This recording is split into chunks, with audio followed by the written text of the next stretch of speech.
कै खाना कै सोवना और न कोई चीत। सतगुरु शब्द विसारिया आदि अंत कामीत।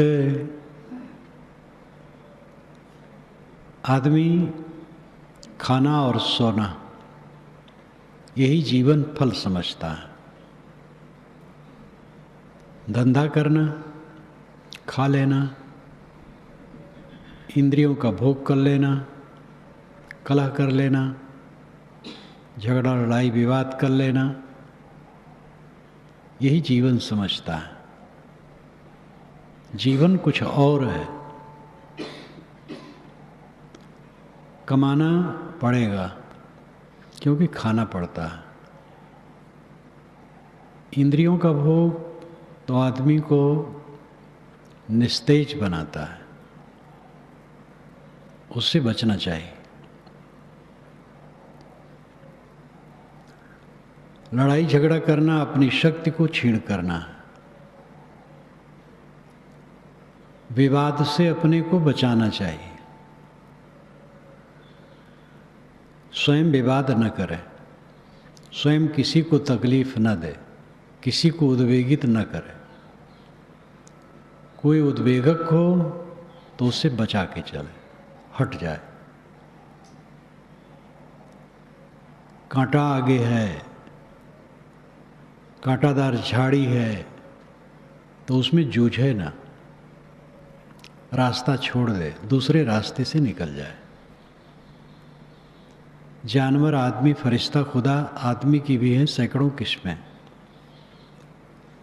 आदमी में जानवर हैं और आदमी हैं, फरिश्ते हैं और खुदा है। आदमी में जानवर भी है, आदमी भी है, देवता भी है, ईश्वर भी है। हम दूसरे को बदलने की क्षमता नहीं रखते, अपने को बदलें। जिसको देखे उलझाने वाला है, हट के चले, उसकी बुराई में न पड़े, लड़ने में न पड़े, स्वयं अलग हो जाए, हाथ जोड़ ले। ये शांति का रास्ता है। घर में ही ऊंच नीच स्वभाव वाले होते हैं, संभाल के चले। किसी का स्वभाव गुस्सा वाला है, ऐसा कुछ न करे कि उसको गुस्सा आए।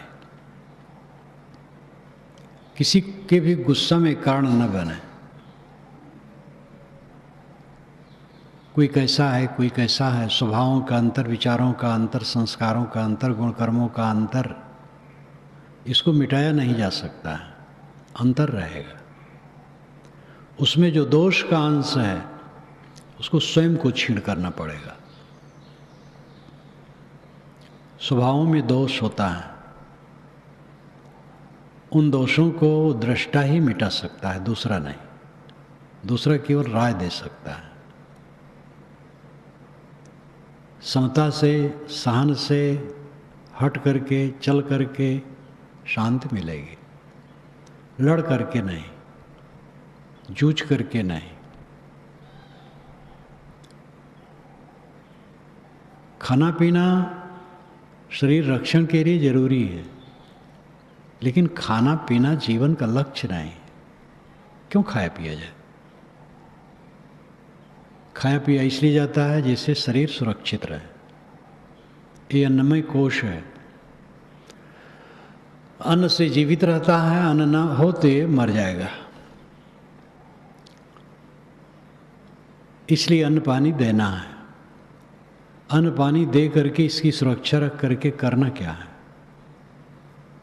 खास काम है सुख से जीना। और सुख से जीने के लिए उलझनों से अपने को बचाना है। प्राणियों का उलझन, पदार्थों का उलझन, परिस्थितियों की उलझन, इन उलझनों से अपने को बचा करके अपने को सुखी रखा जा सकता है। सद्गुरु शब्द विसारिया आदि अंत कामित।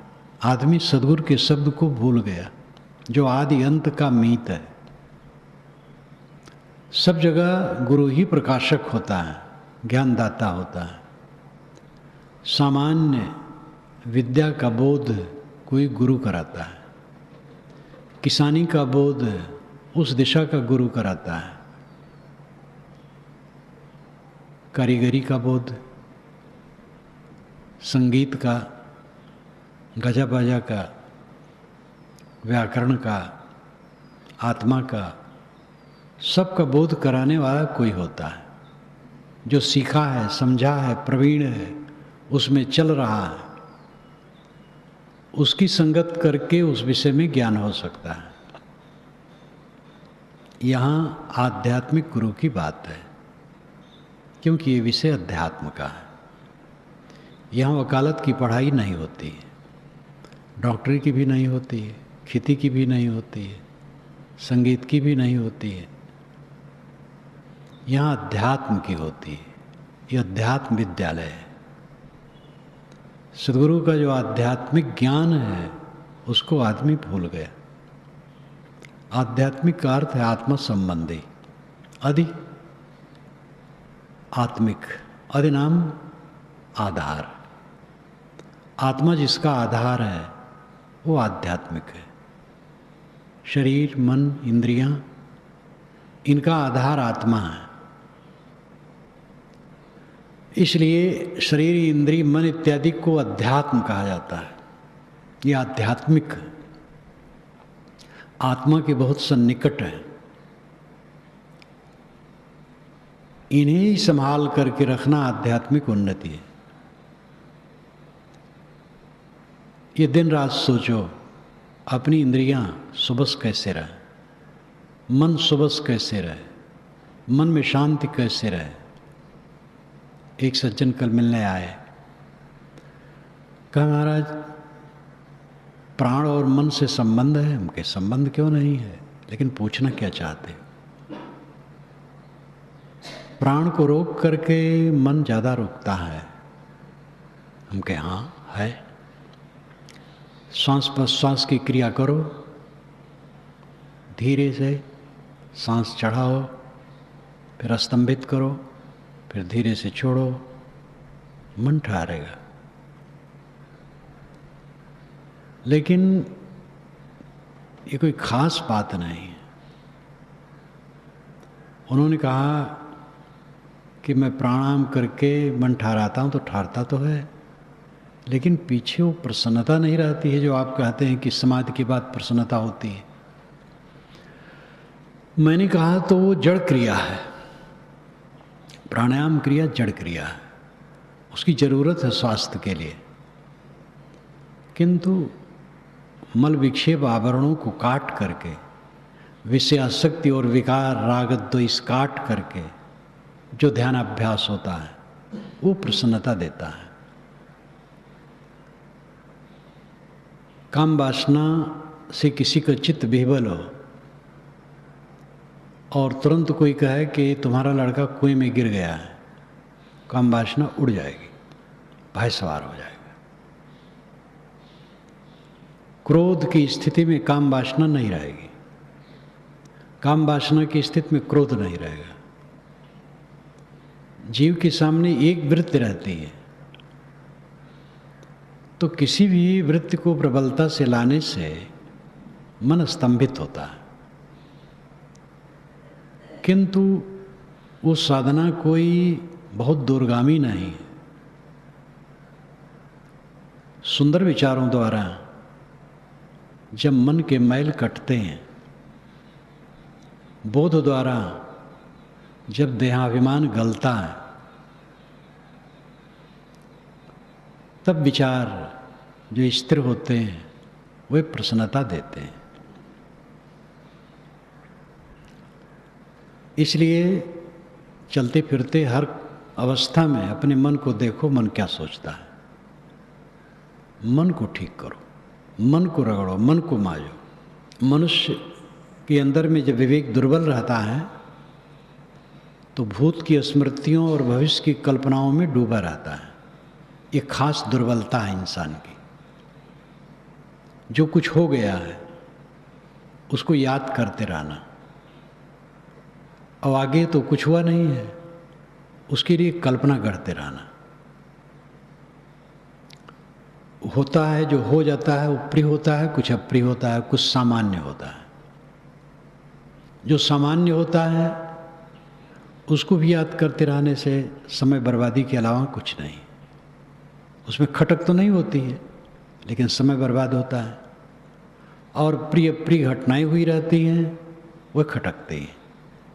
कहीं प्रिय घटना घटी है, ज़्यादा अनुकूल मिला है, तो उसकी याद मोह को लेकर के खटकती है और चित्त में विश्राम नहीं लेने देती है। अप्रिय घटना घटी है, अपने द्वारा त्रुटि हुई है, तो बारंबार चित्त दुखता है, ऐसा मैंने क्यों कर डाला। दूसरे ने अगर हमारे प्रति किया है तो उससे बदला लेने की भावना होती है, उस पर क्रोध आता है और ये दिमाग में नाचता है। ये सब विवेक की दुर्बलता का फल है।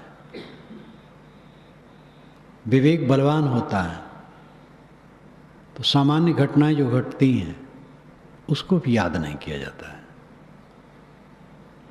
और प्रिय जो घटनाएं घटती हैं उसमें भी कोई आकर्षण नहीं है। कोई हमसे प्रिय व्यवहार कर सकता है, हम मोह न करें तो हमारे बल पर है। उसका मन है प्रिय व्यवहार करता है, मन बदल जाएगा, प्रिय व्यवहार नहीं भी करेगा। प्रिय व्यवहार करता है उसकी समझदारी है, कोई अप्रिय व्यवहार किया उसकी समझ है। हम उसको लेकर के क्षुब्ध ना हो, उससे बदला लेने की चेष्टा न रखें। जैसे उसकी समझ है वैसा किया। हमें ठीक रहना चाहिए, अपने को बचाना चाहिए। कुसंग से बचावे ये ठीक है, लेकिन किसी से बदला लेने की चेष्टा न रखे। चित्त रागत द्वेष से जब निवृत्त होता है तो निर्मल होता है। ऐसा निर्मल मन एकाग्रता जल्दी प्राप्त करता है, और इस एकाग्रता के बाद प्रसन्नता रहती है। प्राणायाम क्रिया द्वारा जो एकाग्रता होगी उसमें भी थोड़ी प्रसन्नता रहेगी, क्योंकि एकाग्रता के समय तो प्रसन्नता रहेगी। परंतु जब उठेंगे तो प्राणायाम क्रिया तो जड़ क्रिया है, वो खत्म हो गई। मन में राग द्वेष है, मोह ममता है, आसक्ति है, तो वो विकार चैन से रहने नहीं देंगे। चैन से रहने के लिए मन की पूरी निर्मलता चाहिए, और मन की पूरी निर्मलता के लिए सब समय जागरूक रहना चाहिए।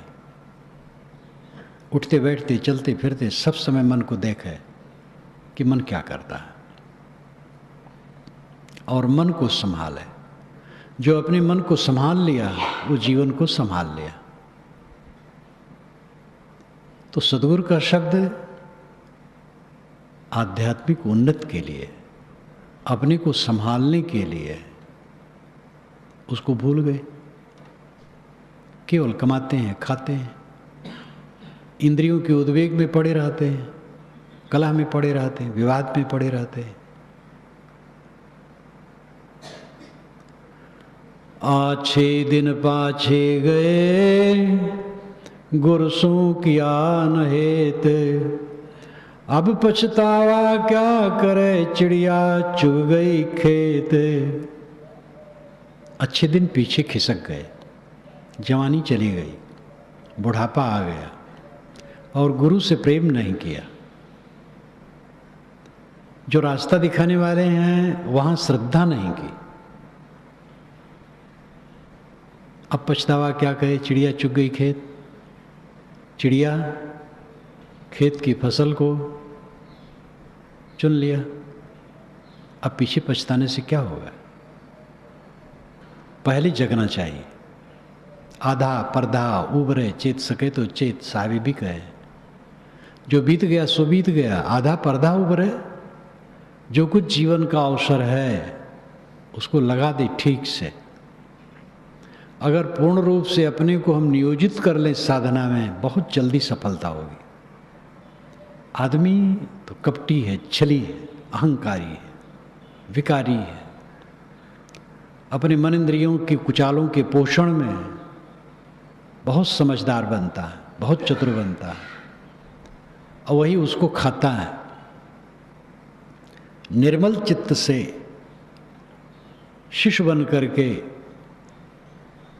लग जाए, बहुत जल्दी साधना में सफलता होगी। जिन लोगों ने अपना कल्याण किया है वे भी इसे ही जमाने में रहे हैं।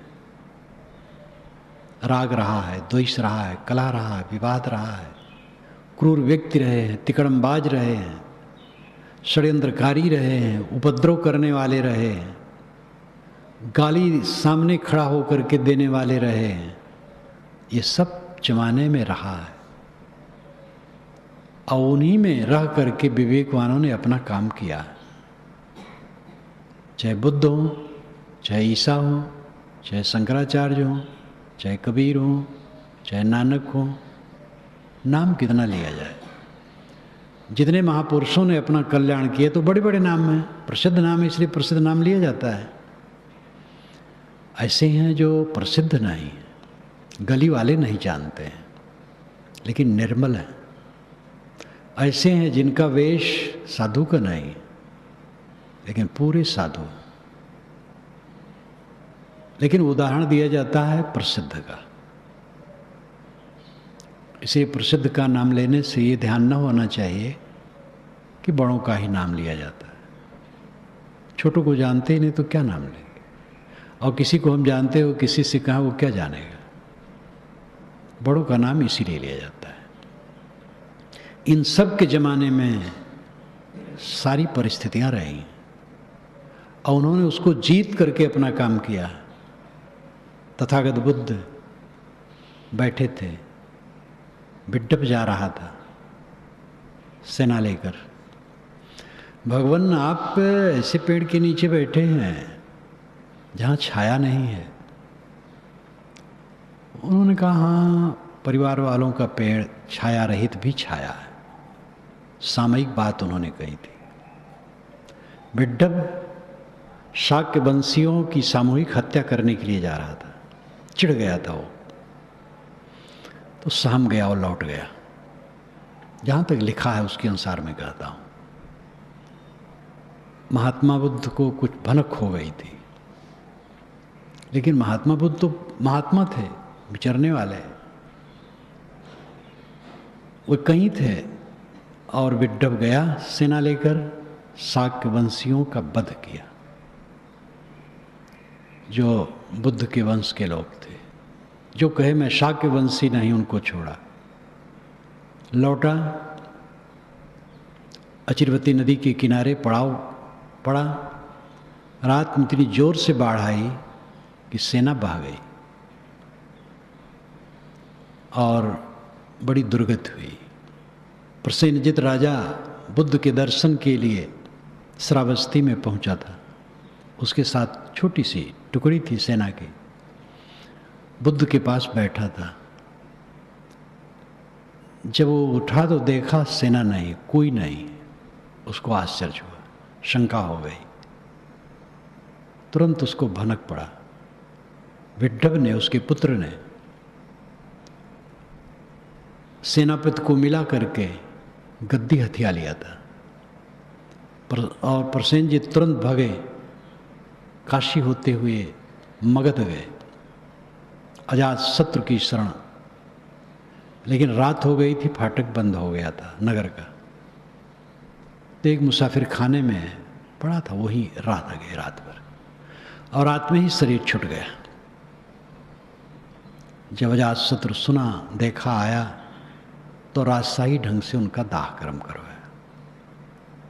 ये संसार है कि बुद्ध के भरी सभा में उनको खड़ा होकर के गाली देने वाला था। एक स्त्री को तो भेजा गया था कि उनको बदनाम करो, लेकिन वो नकली ठहरी। गर्भ बनाई थी कपड़ा बांधकर और हाँफ करके कहने लगी, तुमने हमें गर्भवती किया है, साधु बन करके लेक्चर देता है। बनावटी था, कपड़ा खिसक गया, पेट नदारद। गर्भ का पेट, ये सब बातें लिखी मिलती हैं। कबीर साहब के सामने 52 कसौटियों का जो वर्णन है, भले अतिशयोक्ति है, लेकिन उसमें विघ्न बाधाओं की स्थिति है। बड़े बड़े लोगों के सामने तो बड़ी बड़ी घटनाएं आती हैं। मैंने अपने जीवन में श्री विशाल साहब को लंबे समय तक देखा, जो उनके सामने आया, लेकिन उनको देखा निर्विकार, सब समय निर्विकार। हम और आप घबराएं ना। जीवन में ऊंच नीच स्थितियां आती हैं, सभी स्थितियों में सम रहना। धूल भरा संसार, हल्ला गुल्ला का संसार, राग द्वेष का संस्कार, उठते गिरते का संसार, रोग व्याधि से ग्रसित संसार, अपना शरीर, इन्हीं सब के बीच में रह करके अपना उद्धार करना है।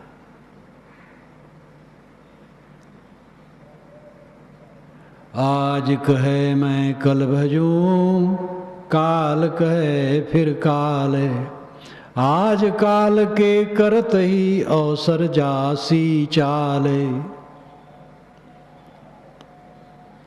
आज कहता आदमी कि कल साधना करूंगा, कल कहता है फिर कल। आज कल करते करते अवसर समाप्त हो जाता है, कल कभी नहीं आता है। इसलिए आज ही करना चाहिए। काल करे सो आज करे, सबही साज तो साथ है। काल काल तू क्या करे, काल काल के हाथ है। जो कल करना है आज कर लो। आपके पास सब सामग्री है करने की।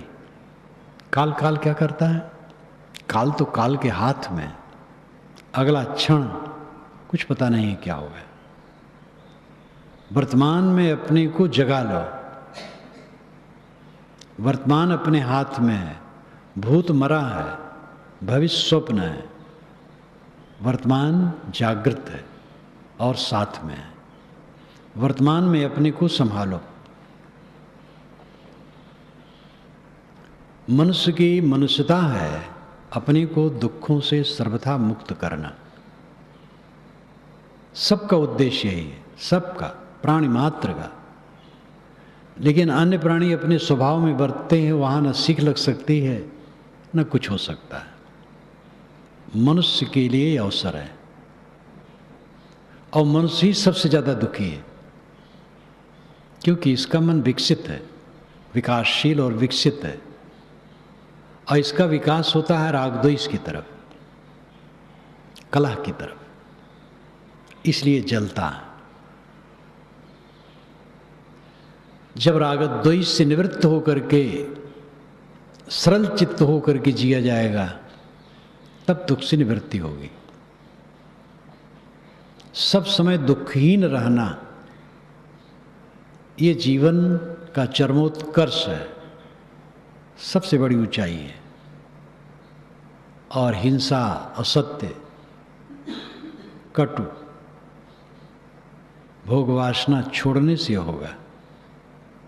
जब तक दूसरे को दुख देने की भावना है, जब तक इंद्रियों की भोगों की भावना है, तब तक ये दशा नहीं आएगी। राग द्वेष से निवृत्त चित्त दुख रहित होता है।